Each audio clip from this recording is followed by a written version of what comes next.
Querido pueblo de Bonaire, já março, 1 de outubro último, estava tendo uma reunião pública de Conselho Insular para terminar a razão de hora de 30 Com 5 votos pró e 4 contra, o Conselho Insular vai de acordo para instruir que se haja interino para coordenar uma investigação, para expertos na independente, riba é presunto indicação de violação de integridade de parte de minha pessoa como Haber.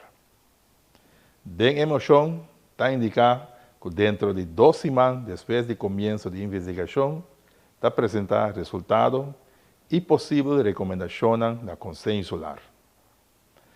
Também, den emoção, tinha petição para durante o período de investigação aqui, minha pessoa não está ativo em função de Haber. Sem entrar muito no aspecto técnico de emoção aqui, me quer aclarar que a lei nombra scores e saca fora de função de Haber não está uma responsabilidade do Conselho Insular, sino do rei, que está dando o mandato da ministra de Assuntos Interino e Relação do Reino.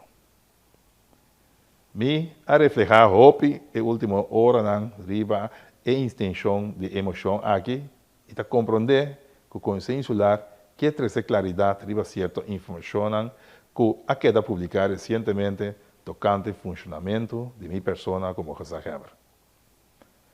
Passou minha pessoa também é importante para trazer claridade da instituição aqui, me toma a decisão que me vai criar todo espaço para uma investigação.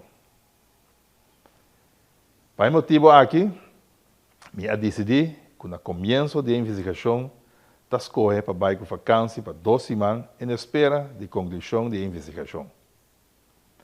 Pedir toda confiança, uma investigação de forma transparente e objetiva, está tomando lugar e me desejar experto na aqui, toda classe de sabedoria e êxito para não realizar o trabalho.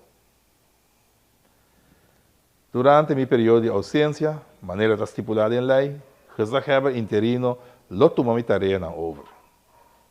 O mundo está passando de um desenvolvimento acelerado, de qual nossa isla também está experienciando isso aqui. Toda indicação de presunta violação de integridade ou falta de transparência mostra o desenvolvimento positivo. Por esse motivo aí, dá uma súplica urgente na comunidade em sua totalidade. Láganos não especular e criar insinuação, mas guardar o resultado de investigação.